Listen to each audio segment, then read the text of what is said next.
आपके जो भेल होती हैं उनकी कहानियां काफी चटपटी हैं और नाम बड़े चटपटे हैं। कहीं लंदन से आए मिर्ची, कहीं इटालियन से आए कुछ। अफगानिस्तान के प्याज के साथ साथ मंगल ग्रह के टमाटर, थोड़ी चंद्रमाई ककड़ी, सैनिटाइजर। भोजन और मनोरंजन दोनों का ऐसा कहा जाता है कि चोली दामन का साथ होता है। 40 वोल्ट आया।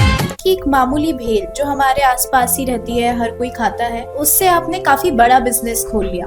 जब मैं बाजार में भेल खाने निकलता था तो मुझे अच्छी भेल नहीं मिलती थी, मेरी तकलीफ थी। लेकिन क्रिएटिविटी के नाम पर बहुत सारा है तो बटर डाल देंगे या चीज डाल देंगे। कि आपने सोशल मीडिया पे इस ट्रेंड को देखा होगा। दुनिया में बहुत सारे लोग पागल हैं, आप उसमें से 1% लोगों को अगर आप पागल बना सकते हैं तो आप सक्सेस हो जाएंगे और आप बहुत बड़े व्यक्ति बन जाएंगे। चटपटे नाम और चटपटी कहानियों से शुरू हुई एक ऐसी कहानी जो इंदौर से शुरू होकर विश्व प्रसिद्ध हो गई। और यह कहानी है भेल की। एक मामूली भेल से कई दूर तक पहुंच जाना काफी नामुमकिन सा लगता है, लेकिन हमारे बीच ऐसे व्यक्ति मौजूद हैं जिन्होंने यह कर दिखलाया। और ना केवल भेल से इन्होंने इंदौर में प्रसिद्धि पाई, बल्कि माधुरी दीक्षित और मिथुन दा को खिलाकर पूरे राष्ट्र में अपनी वाहवाही करवा ली। हम बात कर रहे हैं चेतन भंडारी जी की, उर्फ भेल भंडारी जी की, जिनकी 440 वोट के भेल के झटके ने पूरे इंदौर को हिला के रख दिया है और अब सारे देश को। तो हम आपका स्वागत करते हैं सर। नमस्कार। नमस्कार। हम शुरुआत करते हैं सर। आपके जो भेल होती हैं उनकी कहानियां काफी चटपटी हैं और नाम बड़े चटपटे हैं। कहीं लंदन से आए मिर्ची, कहीं इटालियन से आया कुछ। तो यह शुरुआत कैसे हुई और इन नामों का आपके दिमाग में आइडिया कैसे आया? देखिए, भोजन और मनोरंजन दोनों का ऐसा कहा जाता है कि चोली दामन का साथ होता है। जैसे कि आज आप देख रहे हैं कि कोई भी व्यक्ति खाना खा रहा है तो उसे टीवी या मोबाइल की एक हैबिट है ना। तो भोजन के साथ माहौल बनाने के लिए मनोरंजन होना बहुत जरूरी है। आप देखेंगे तो कहीं कहीं बड़े बड़े जो रेस्टोरेंट्स होते हैं उनमें भी कई बार होता है कि आपके लिए कोई अच्छी टीवी लगी है या कोई शो चल रहा है या कोई कॉन्सर्ट चल रहा है, तो भोजन के साथ मनोरंजन बहुत जरूरी है। हमने समझा, जब ये समझा तो हमने जाना कि हम लोगों को कैसे हंसा पाए। और ये दौर था लगभग कोविड का, जब काफी लोगों ने अपनों को खोया, लोग काफी उदास थे, मायूस बैठे हुए थे। तो हमने सोचा कि इंटरनेट हमारे पास एक सहारा है जिससे हम लोगों को भेल की बात तो पहुंचाए, साथ में कुछ उन्हें हंसाया जाए। तो मैं कभी कभी कुछ ऐसे रील्स या कुछ लोगों के व्लॉग्स देखता था जिसमें वो कहते थे कि भाई ये हमारी हींग है ना, ये हाथरस से आई है। तो पूरे भारत में हींग हाथरस से ही आती है लगभग। हाथरस एक मंडी है हींग की, और हींग फिर भी हाथरस में नहीं बनती है। हींग अफगानिस्तान से आती है ओरिजिनली।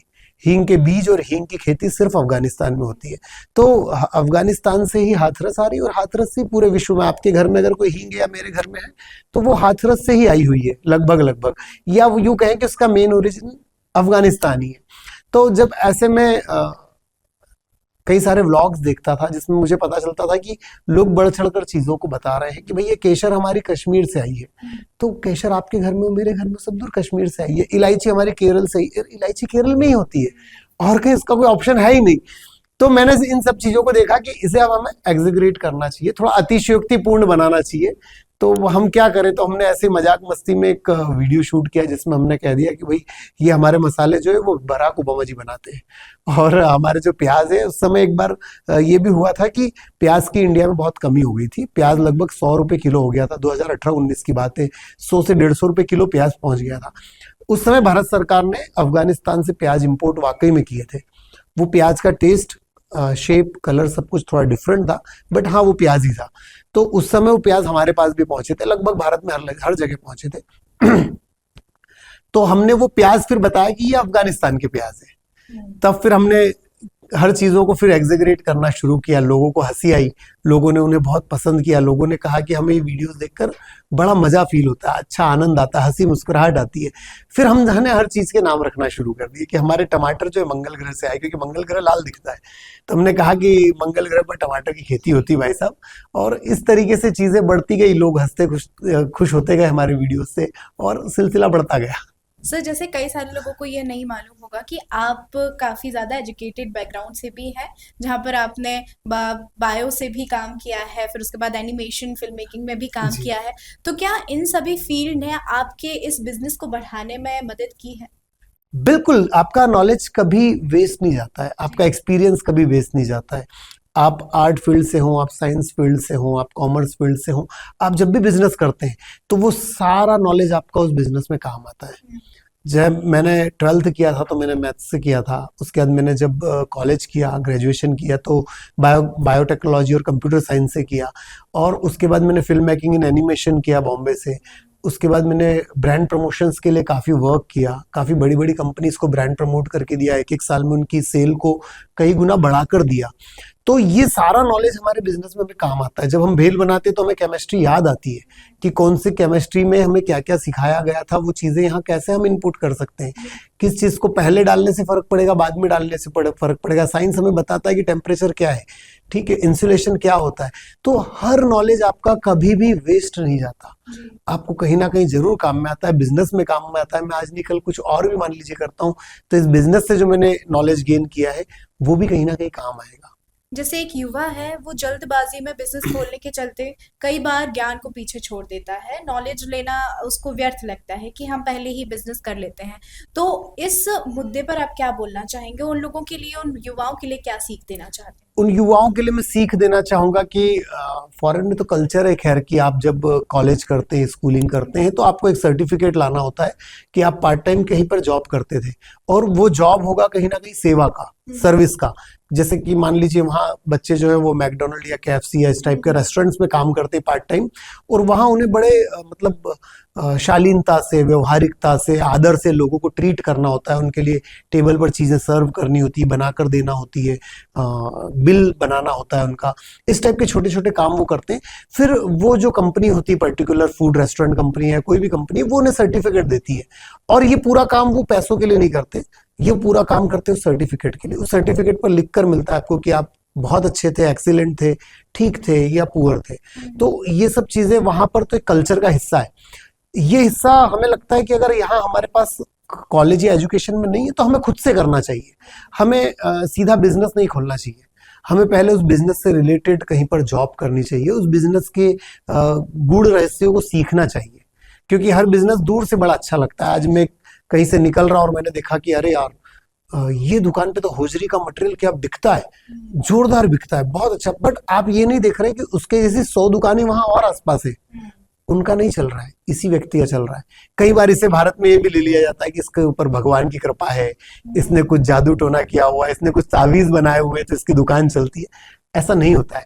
आप ग्राहक के दृष्टिकोण से देखिए कि ग्राहक को वहां पर वो सब कुछ मिल रहा है जो उसे चाहिए, चाहे वो कोई फेमस सैंडविच की दुकान हो, चाहे वो कोई फेमस दही बड़े की दुकान हो, वहां कुछ डिफरेंट मिल रहा है, कुछ अच्छा मिल रहा है, कुछ बेटर मिल रहा है सही प्राइस में, तो व्यक्ति वहां जाता है। तो आपको ये सब समझने के लिए पहले मुझे लगता है कि यूथ को पहले ज्ञान अर्जित करना चाहिए, गूढ़ रहस्यों को जानना चाहिए, समझना चाहिए कि ये क्यों हो रहा है। जब वो क्यों हो रहा है समझ में आ जाए तो फिर उसे बिजनेस करना ऐसा चुटकियों का काम लगेगा कि यार मेरे पास सब कुछ तैयार है, अब मुझे बस बिजनेस शुरू करना है। तो कभी भी अचानक से बिजनेस में ना कूद पड़े कि हम सामान ले आए, हमने दुकान पे रख लिया और वो बिक जाएगा। ऐसा नहीं है।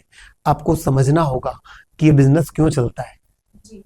अब जैसे व्यक्ति को, अगर किसी बच्चे को ही खोलना है तो फूड बिजनेस आज के समय में काफ़ी इजी माना जा रहा है कि आसानी से खुल जाएगा, ज़्यादा इन्वेस्टमेंट नहीं करनी होगी। उसके बावजूद भी काफ़ी समय लगा देते हैं वे, उन्हें या तो कॉन्फिडेंस नहीं आता है, या तो कई सारी चीज़ें जो उन्हें लगता है कि हमें अभी भी काम करने की ज़रूरत है। कई बार वो फ्रेंचाइजीज खोलने में लग जाते हैं, या फिर कई बार उन्हें ऐसा लगता है कि वे कुछ अच्छा इंटीरियर डिज़ाइनिंग कर लें, कैफ़ेज़ खोल लें। तो अगर आप उनको देना चाहते हैं कोई एडवाइस कि इन्वेस्टमेंट कितना होना चाहिए, कैसा शुरू होना चाहिए किसी एक बिजनेस को, और हम लीड कैसे कर सकते हैं, तो आप क्या देना चाहेंगे? देखिए, बेहतर इंटीरियर शायद जरूरी है बिजनेस के लिए, बड़ा इन्वेस्टमेंट शायद जरूरी है बिजनेस के लिए, है ना। बट इन सबसे बहुत ज्यादा जरूरी है आपके यहाँ अच्छा टेस्ट होना, आपका ग्राहक का सेटिस्फेक्शन होना। फूड बिजनेस वाकई इजी है, कम इन्वेस्टमेंट में आप शुरू कर सकते हैं।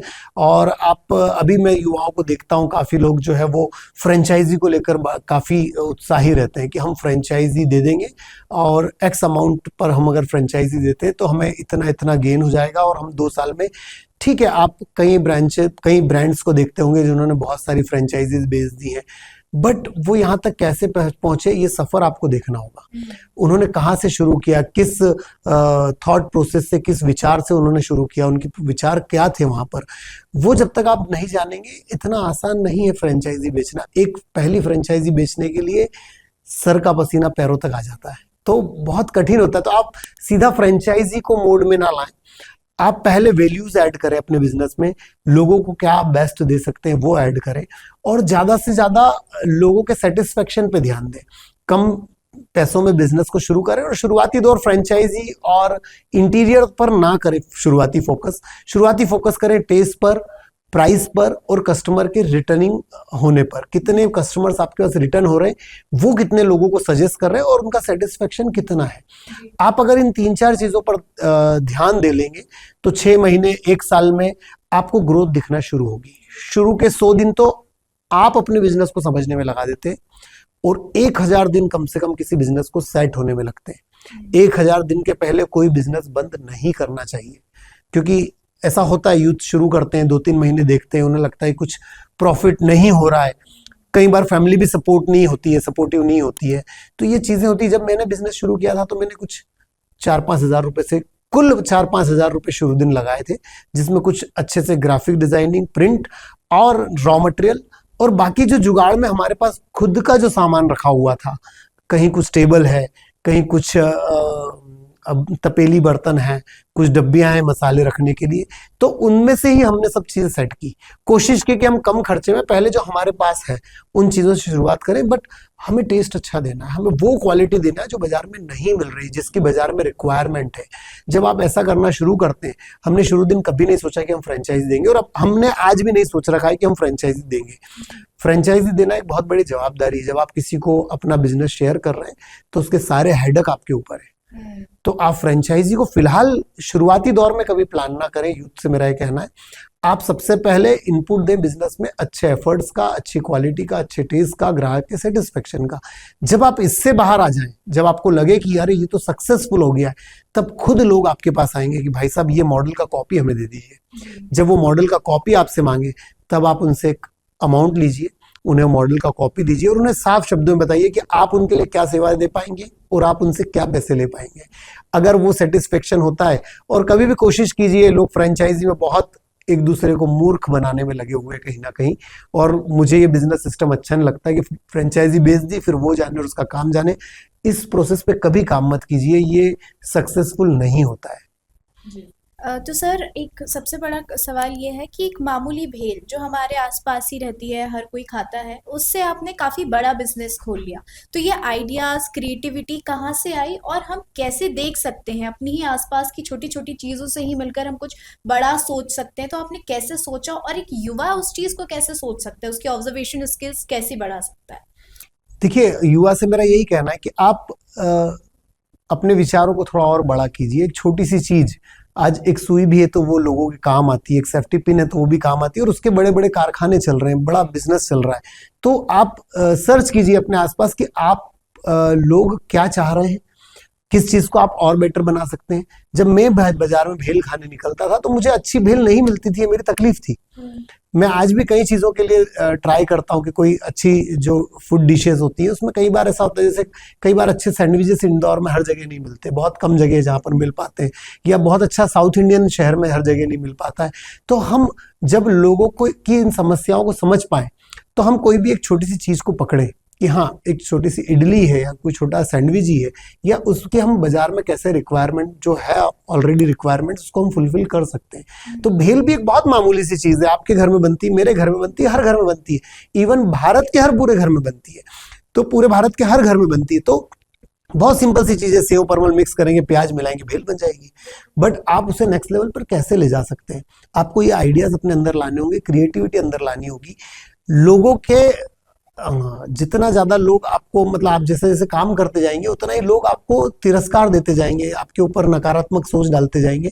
आपको उन्हें बाहर रखना है, आपको एक कॉन्फिडेंस बिल्ड करना है कि जो मैं लोगों को खिला रहा हूँ, लोग वापस आ रहे हैं, रिटर्न आ रहे हैं, लोग खा रहे हैं, टेस्ट को पसंद कर रहे हैं, लोग अप्रिशिएट कर रहे हैं मेरे काम को, खासकर वो लोग जो आपसे खरीद कर खा रहे हैं। तो वो लोग अगर वाकई अप्रिशिएट कर रहे हैं तो आप दुनिया की बातों को साइड में रख दीजिए, हर काम बहुत छोटे से स्टार्ट होता है, बहुत छोटे मतलब बहुत माइक्रो से भी माइक्रो लेवल पर स्टार्ट होता है। तो आप छोटी सी टेबल से स्टार्ट कीजिए, छोटी सी साइकिल के ऊपर छतरी लगाकर स्टार्ट कीजिए, बट आप स्टार्ट कीजिए। जैसे आप स्टार्ट करेंगे कुछ अच्छा होना अपने आप शुरू होता है। फिर उसके बाद उसमें आप कंसिस्टेंसी रखिए और जितना ज्यादा हो सके उस पर धैर्य के साथ चलते जाइए। किसी बिजनेस को सेट होने में कम से कम 1000 दिन लगते हैं। जी। सर, जैसे आपने बिजनेस के बारे में बताया, लेकिन आज एक ना ट्रेंड आजकल चल रहा है कि यदि उनको क्रिएटिविटी, जैसे आपने तो कुछ अलग किया, लेकिन क्रिएटिविटी के नाम पर बहुत सारा है तो बटर डाल देंगे या चीज़ डाल देंगे, कि आपने सोशल मीडिया पे इस ट्रेंड को देखा होगा, और वो कई हद तक मिलावटी खाना होता है बिल्कुल। वो, क्योंकि सही खाना हम तक नहीं पहुंचता है। तो उन वेंडर्स के लिए क्या सलाह रहेगी, और उन लोगों के लिए जो खाने में लगातार मिलावट को बढ़ावा दे रहे हैं, तो उनके लिए आप क्या कहेंगे? देखिए, खाने में मिलावट डाल के आप कुछ दिनों तक अच्छा पैसा, मोटा पैसा कमा सकते हैं, मैं मानता हूं। तो पर ये चीज सही नहीं है। आपको अपने इथिक्स को, अपनी नीतियों को अच्छा रखना होगा, स्ट्रांग रखना होगा, दृढ़ रखना होगा कि हम कुछ अच्छा खिलाएंगे, हम कुछ अच्छी वैल्यूज ऐड करेंगे। वर्ल्ड में एक कॉन्सेप्ट है, खासकर इंडिया में, कि दुनिया में बहुत सारे लोग पागल हैं। आप उसमें से 1% लोगों को अगर आप पागल बना सकते हैं, आप बना सकते हैं, तो आप सक्सेस हो जाएंगे और आप बहुत बड़े व्यक्ति बन जाएंगे। मैं जहां जॉब करता था, वो बॉस ने मुझे उल्टी बात सिखाई थी कि दुनिया में 1% जो समझदार लोग हैं, आपको उनको अपनी सर्विस सर्व कर देना। बस जो 1% समझदार लोग हैं, 99% अगर कोई मूर्ख है तो आप उन्हें छोड़ दीजिए। पर अगर जो 1% वाकई बहुत समझदार और इंटेलिजेंट लोग हैं, आपको उनको पिच करना है, बस उन तक पहुंचना है, उन तक अपनी सर्विस प्रोडक्ट्स आपको पहुंचाने। अगर उन्होंने अप्रूवल कर दिया तो आपकी लाइफ नहीं, आपकी 7 पीढ़ियों की लाइफ बन जाएगी। तो हमें खराब करना, बुरा करना बहुत आसान है, मतलब जितना आप चाहें। अच्छा करना थोड़ा मुश्किल है, बट अच्छा करना स्थायी है। तो आप मिलावट से बचें, आप अच्छा चीज खिलाएं। अगर आप बोल रहे हैं कि मैं अपनी सब्जियां ऑर्गेनिक यूज करता हूं, तो वाकई ऑर्गेनिक हो। आप ये मत देखिए ग्राहक देख रहा है या नहीं देख रहा है, आप ये देखिए कि मेरा ईश्वर देख रहा है। जब हम कुछ अच्छा करते हैं, हम एक गाय को घास का तिनका भी खिलाते हैं, तो हम कहते हैं पुण्य का काम कर रहा हूं, मुझे पुण्य मिलेगा। क्यों भाई, किसी ने देखा तो नहीं, तुम्हारे रिश्तेदारों ने कि तुम्हें पुण्य मिलना है। तो ऐसे होता है, जब आप गलत करते हैं, पाप करते हैं, तो पाप का फल भी बिल्कुल निश्चित रूप से मिलता है। तो मिलावट से बचें। जो भी वेंडर्स हैं, आप सस्ता ना बेचें। मैं तो कहता हूं आप महंगा बेचें, आपको नहीं पुर रहा है आप महंगा बेचें, बट आप अच्छी क्वालिटी की चीजें यूज करें, अच्छा घी यूज करें, अच्छा बटर यूज करें। जो चीज आपको बेस्ट से बेस्ट मिल सकती है वो यूज करें। आपको कोई ग्राहक देख रहा है नहीं दिख रहा, आप छोड़ दीजिए। आपको बस आप ये देखिए कि आपको आपका ईश्वर देख रहा है, तो उस ईश्वर के लिए आप कुछ अच्छा कीजिए, आपको सफलता 100% मिलेगी। मैं बिल्कुल दावे के साथ कह सकता हूँ। सर, आपको ये नहीं लगता कि आजकल फूड बिजनेस जो है वो इनोवेशन को कहीं ना कहीं दबा रहा है? क्योंकि जहां हम टेक में आगे बढ़ सकते हैं, फिल्म मेकिंग जैसे आपने कोर्स किया है, तो हम उसमें भी कुछ नया इनोवेशन लेके अपने देश को डिजिटल, जैसे हमारे डिजिटल इंडिया बन रहा है, तो उसमें एक अपना एक योगदान दे सकते हैं। लेकिन उसके बावजूद जो लोग हैं वो अपनी महंगी महंगी नौकरियों को छोड़कर फूड स्टॉल्स पे कन्वर्ट हो रहे हैं। तो ये ऐसा क्यों हो रहा है, और लोग इसमें और क्या इनोवेशन क्रिएट कर सकते हैं फॉर डिजिटल इंडिया? देखिए, डिजिटल इंडिया में हम लोग डिजिटलाइज हो रहे हैं, बहुत अच्छी बात है। इंटरनेट पर हमारे पास बहुत सारी इंफॉर्मेशन मौजूद है, हम इंटरनेट पर बहुत सारी इंफॉर्मेशन डाल सकते हैं। तो कई लोग बड़े बड़े जॉब छोड़कर फूड बिजनेस में आ रहे हैं। तो पहली बात तो कि आप फूड बिजनेस को बहुत अच्छे समझते हैं तो ही शिफ्ट हो। और एक बार जब फूड बिजनेस में शुरू हो गए, तो आप इंटरनेट पर बहुत सारी इंफॉर्मेशन है, आप उसको कलेक्ट कीजिए और उसको मथने के बाद उसमें कुछ अच्छा सा निकालिए और ऐसा कुछ कीजिए कि जिससे आप वाकई फूड बिजनेस को नेक्स्ट लेवल पर ले जा सकें। जैसे कि मैंने जब भेल का बिजनेस स्टार्ट किया, तब इंटरनेट नया नया इजी हो गया था लोगों के लिए, 4G 5G बहुत आसानी से लोगों के मोबाइल तक पहुंच गया था। तो हमने उसका लाभ लिया। हमने सोशल मीडिया के थ्रू अपने फूड को, अपने टाइप को, कैटेगरी को हमने वहां पर प्रेजेंट किया। ज्यादा से ज्यादा लोगों तक जब वो चीजें पहुंचने लगी, फूड ब्लॉगर्स ने उसे कवर किया, तो हमारा बिजनेस नेक्स्ट लेवल पर गया और आज भारत के हर कोने से लोग वहां पर भेल खाने आ रहे हैं। तो आप अपने बिजनेस में क्या बेस्ट कर सकते हैं, वो उस बिजनेस के अनुसार उस पर डिपेंड करता है कि आप क्या फूड बिजनेस करना चाह रहे हैं। आप करना चाह रहे हैं तो अभी लोगों की रिक्वायरमेंट है, कई लोग आजकल बाहर का खाना पसंद नहीं कर रहे क्योंकि उन्हें उनकी विश्वसनीयता खत्म हो गई है कि वाकई अच्छा मिलेगा या नहीं मिलेगा। तो आपको विश्वास जीतना होगा इंटरनेट के माध्यम से, डिजिटल इंडिया के माध्यम से, कि हाँ हम जो बना रहे हैं वो वाकई अच्छा है, टेस्टी है, लोग उसका पैसा देना अफोर्ड करते हैं और पसंद करते हैं, खुशी खुशी उसका पैसा देते हैं। बट ये है कि आप उन्हें अच्छी चीज दीजिए, अच्छा क्वालिटी मटेरियल खिलाइए, अच्छी क्वालिटी की चीज लाइए, जो बाजार में उपलब्ध नहीं है और जिसकी रिक्वायरमेंट है उसे बिजनेस में डालिए, अपने आप वो चीज आएगी। और डिजिटली उसको जितना हो सके आप फैलाइए, पूरे वर्ल्ड तक फूड बिजनेस आप फैला सकते हैं। एक आइडिया अगर आपका अच्छे से क्लिक हो गया, क्रैक हो गया, लोगों को समझ में आ गया, आप पूरे विश्व में उसे फैला दीजिए, लोगों तक पहुंचा दीजिए उसे। तो डिजिटली हम इसको वाकई अभी तो इनफाइनाइट लेवल तक ले जा सकते हैं, इनफाइनाइट लेवल तक की पॉसिबिलिटीज फूड बिजनेस में है। हम्म। तो इसमें हम टेक वगैरह का भी यूज करके हम आगे बढ़ा सकते हैं इस चीज। बहुत, जैसे कि अभी ऑनलाइन प्लेटफॉर्म है जहां पर हम ऑनलाइन जो है, जैसे कि जस्ट लाइक स्विगी, जोमेटो और फूड डिलीवरी एप्स हैं, तो इनके थ्रू भी हम सेल अपनी बढ़ा सकते हैं। इंटरनेट के थ्रू हम अपनी सेल बढ़ा सकते हैं, कुछ ऐसा रॉ मटेरियल जो हम दुनिया तक पहुंचा सके, कि जैसे अभी हम रॉ भेल पहुंचाते हैं, पूरे वर्ल्ड में हमारे यहाँ की भेल जाती है, तो लोग सिर्फ प्याज टमाटर उसमें मिक्स करते हैं और बनाकर खाते हैं और बड़ा खुश होते हैं वो। अभी लास्ट मैंने एक नीदरलैंड और आयरलैंड के लिए जो है पार्सल्स भिजवाए हैं, तो उस जगह पर लोगों को जब खाना मिल जाता है, तो ये कहीं ना कहीं डिजिटल इंडिया का तरीका है। इसके अलावा बिलिंग एप्स आ गए काफी सारा सिस्टमेटिक कंप्यूटराइज्ड सॉफ्टवेयर आ गए हैं, जिनसे आप अपने बिजनेस को और इजी कर सकते हैं और फास्ट और तरीके से, मतलब योजनाबद्ध तरीके से कर सकते हैं। तो टेक्नोलॉजी का काफी यूज है जो फूड बिजनेस में आप कर सकते हैं, बट आपको शुरुआत करनी होगी। सर, जैसे आपने बिलिंग एप्स और ऑनलाइन का बात कही, तो ऑनलाइन पेमेंट्स और साथ में ऑफलाइन पेमेंट्स, जी। इसमें क्या डिफरेंस होता है और फूड बिजनेस में क्या क्रिएशन, मतलब क्या डिफरेंस क्रिएट कर सकता है ये? देखिए, ऑफलाइन पेमेंट तो जो जनरली आप और हम समझते हैं कि व्यक्ति ने कोई हाँ। सामान खरीदा और कैश दे दिया और बात खत्म हो गई, बट डिजिटल पेमेंट में काफी सारी चीजें और नई ऐड हो जाती है। कि डिजिटल पेमेंट जब कस्टमर आपको करता है तो एक नया फील उसे मिलता है, नई चीजें उसके साथ ऐड होती है कि भाई बड़ा फ्लोलेस ये काम हो गया, उसके बैंक अकाउंट से सीधे कट के आपके बैंक अकाउंट में पैसे आ गए।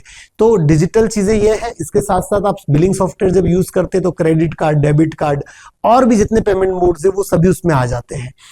तो इस तरीके से आप नए चीजों पर स्विच हो सकते हैं, नई चीजों पर कस्टमर्स को फैसिलिटीज दे सकते हैं। हालांकि मैं ऑनलाइन पेमेंट्स अभी तक स्टार्ट नहीं किया है मैंने। हम कैश ओनली पर ही वर्क करते हैं। उसका कारण ये है कि हमें हमारे यहाँ क्राउड मैनेजमेंट नहीं हो पाता है। अगर हम ज्यादा पेमेंट के ऑप्शंस रखें तो हमारे पास और ज्यादा क्राउड होगा और हमारी वर्किंग कैपेसिटी लिमिटेड है। हमारे पास जो बनाने की कैपेसिटी, प्रोडक्शन कैपेसिटी, वो काफी लिमिटेड है। तो हमने सिर्फ कैश ओनली पर कर रखा है ताकि हम थोड़ा सा क्राउड को कंट्रोल कर सके। लोगों के पास कैश लिमिटेड होता है तो हर व्यक्ति को भेल मिल सके और थोड़ी थोड़ी मिल सके, ताकि हम उसकी क्रेविंग को बरकरार रखें। वो अगले दिन फिर आते हैं, फिर खाते हैं, उसके अगले दिन फिर आते हैं, फिर खाते हैं। अगर एक दिन में हमने सब कुछ उन्हें खिला दिया तो उसकी क्रेविंग हो सकता है थोड़ी कम हो जाए। तो सर, इससे कोई फाइनेंशियल वो होता है क्या हमें, कि अगर हम ऑनलाइन पेमेंट्स करते हैं तो उसमें हमें कुछ और प्रॉफिट्स मिले, और वहीं यदि हम ऑफलाइन पेमेंट्स करते हैं तो उससे कुछ और प्रॉफिट्स मिले? ऐसा कोई डिफरेंस क्रिएट आपने देखा? ऐसा कोई विशेष डिफरेंस नहीं है, बट ये है कि अब जब ऑनलाइन में चले जाते हैं तो आपकी बुक कीपिंग बहुत इजी हो जाती है। आपके पास चीजों का रिकॉर्ड बहुत अच्छे से होता है। कैश में उतना रिकॉर्ड आप शायद नहीं रख पाते हैं, तो ऑनलाइन बुक कीपिंग्स आपके लिए बहुत इजी हो जाती है और आप अच्छे से उसको मैनेज कर सकते हैं। इसमें नो डाउट ऑनलाइन पेमेंट लेना और ये सब चीजें बहुत अच्छी है, बट आप कितना कंफर्ट है उसके साथ। साथ में टैक्सेस का भी उसमें फिर मैनेजमेंट इजी हो जाता है। आपका जितना टैक्स बनता है वो बहुत इजी हो जाता है। उसके लिए आपको आंसर नहीं करना पड़ता कि आपकी सेल इतनी हुई या इतनी नहीं हुई। टैक्स डिपार्टमेंट को आप सीधा अपनी लेजर दिखाएंगे, आपका टैक्स कैलकुलेट होगा, आप इजीली टैक्स पे कर देंगे। तो इसके बाद फिर आपको नेक्स्ट लेवल पर जाने में और इजी होता है कि आपको जब लोन्स चाहिए, गवर्नमेंट से कुछ फैसिलिटीज चाहिए, तो आपके टर्नओवर्स बड़े दिखते हैं।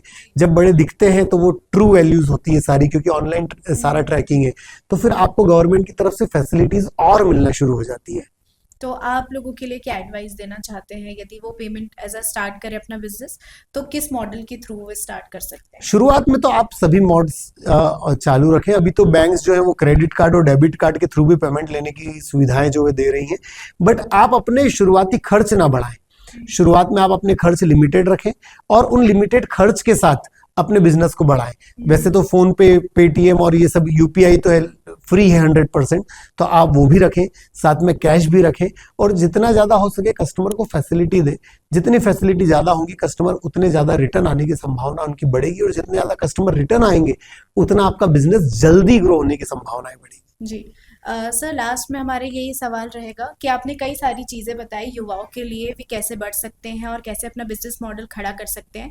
तो हम लास्ट में सिर्फ 3 advice in a short way पूछना चाहेंगे कि आप 3 एडवाइस, जैसे आपने 1000 डे वाली एक थ्योरी जो काफ़ी सारे बिजनेसेस में चलती है वो बताई, तो एक 3 एडवाइजेस आप क्या बोलना चाहेंगे जो हर युवा को फॉलो करना चाहिए, जो अगर अपना बिजनेस किसी भी फील्ड में खड़ा करना चाहता है। देखिए, आप किसी भी फील्ड में बिजनेस शुरू करना चाहते हैं तो मैं यही कहूंगा कि सबसे पहले उस फील्ड का 0 to 100 पूरा A to Z पूरा नॉलेज लीजिए, कहीं पर जॉब कीजिए, मल्टीपल जगह पर जॉब कीजिए, ज्यादा से ज्यादा जगह जॉब कीजिए, और आपको लगे तो कम पैसों में जॉब कीजिए। मान लीजिए किसी को 10,000 रुपए अगर उस चीज के मिल रहे हैं, आप 5,000 3,000 में भी वो जॉब करने को तैयार हो जाइए। आप ये सोचिए कि मैं ये एक MBA का कोर्स कर रहा हूँ जिसके लिए मुझे सिर्फ सेवाएं देनी है, मुझे सिर्फ समय देना है, और उस बिजनेस के गूढ़ रहस्यों को समझिए, सबसे पहला। दूसरी चीज, उस बिजनेस को बिना किसी डिले के स्टार्ट कीजिए।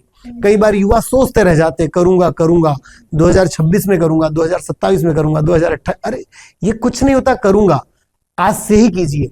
छोटी सी टेबल से स्टार्ट कीजिए, छोटी सी टपरी से स्टार्ट कीजिए, छोटी सी शॉप से स्टार्ट कीजिए, कम पैसों में स्टार्ट कीजिए, साइकिल पे स्टार्ट कीजिए, बट स्टार्ट कीजिए कैसे भी करके। पहली चीज हो गई सीखना, दूसरी चीज हो गई स्टार्ट करना, और तीसरी चीज हो गई सस्टेन करना।